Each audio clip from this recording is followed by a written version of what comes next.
সমিতি চলছে আপনাদের এলাকায়? চলছে? নাউজুবিল্লাহি মিন জালিক। এত ওয়াজ শোনার পর আবার মহিলা সমিতি এলাকাতে আছে? জি গেলাম মনের আগুন নিভাইয়া গেল না, ইমান হারা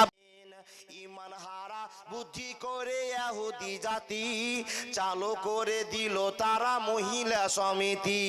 পরে টাকা নিয়ে যদি স্বামী দিতে যায় বলে এসব আমাদের পারমিশন নাই, ভাবির টাকা দিতে হবে স্যারের হাতে। ইমান হারা বুদ্ধি করে ইহুদি জাতি চালু করে দিল তারা মহিলা সমিতি।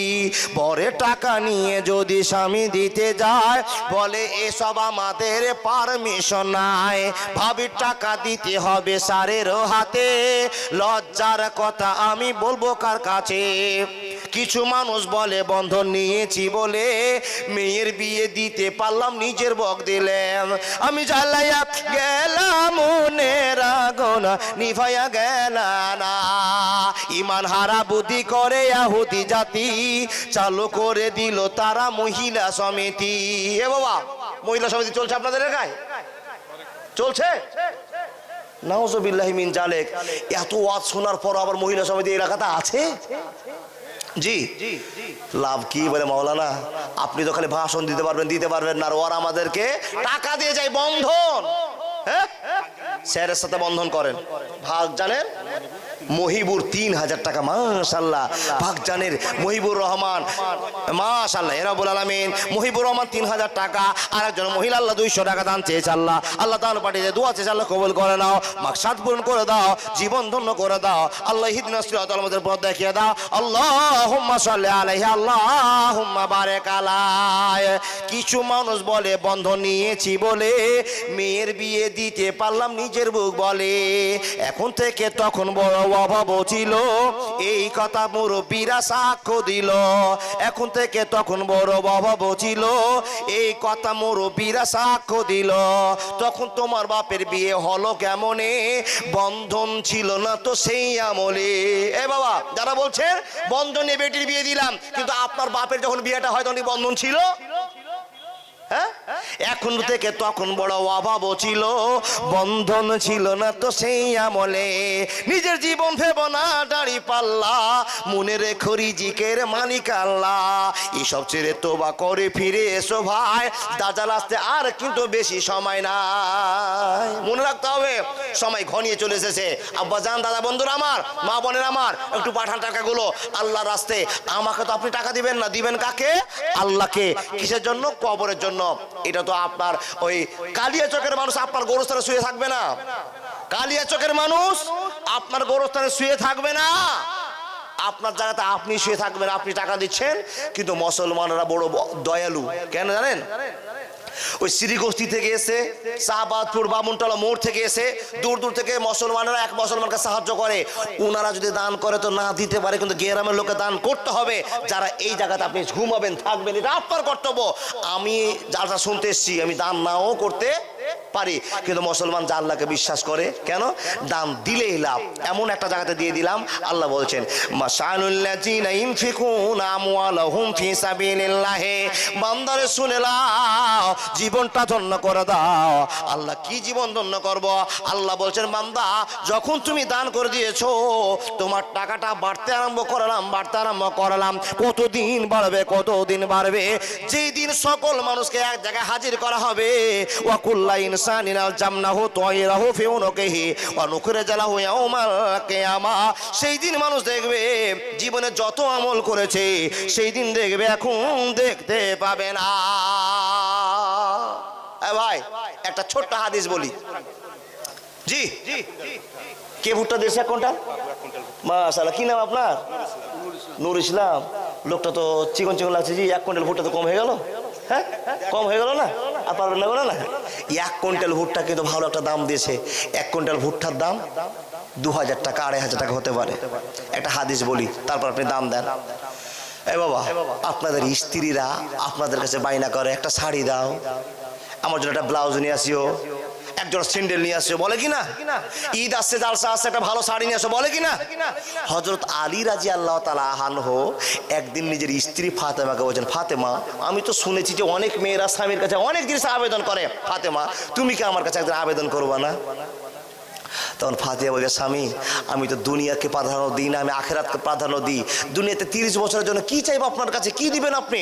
আপনাকে চাইবো না, আপনার কাছে চাইবো না, আর চাওয়ার মতো আমার কোনো জায়গা নাই। তখন আলী বলছেন, হ্যাঁ গো, আমার যে বড় শখ, আমি যে ভালো স্বামী হতে চাই, স্ত্রী চাইবে আমি কষ্ট করে দিব, এটার মধ্যে একটা মহব্বত আছে, একটা ভালোবাসা আছে।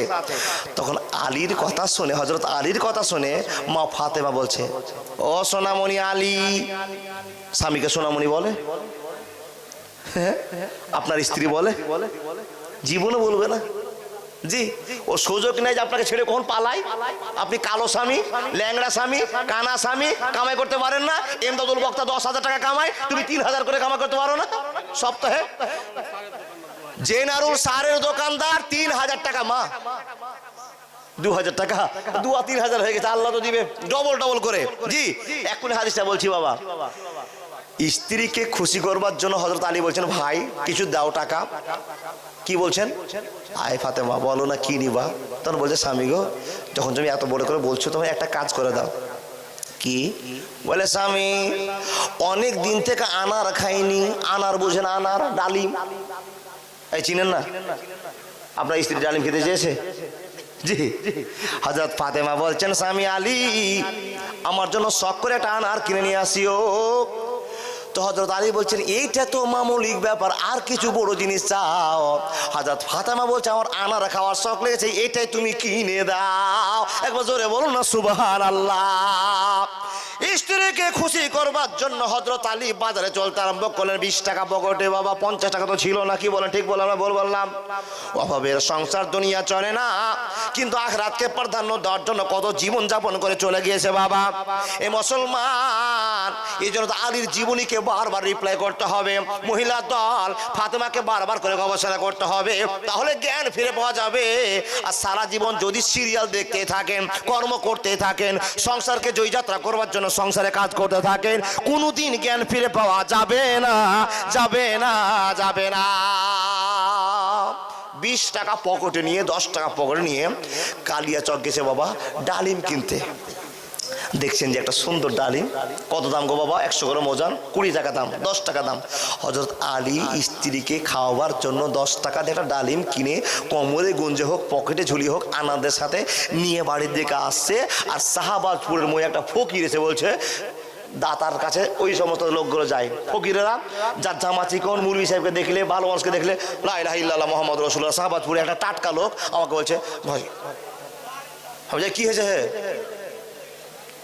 কি হয়েছে? কিছু বলো না। বুঝে নিয়েছি, ও কথা বলতে জানে, কিন্তু কথা আর বলবো না, সারা বোবা হয়ে গেছে, সারা দুনিয়া চালাক বোবা। কি হয়েছে বলো?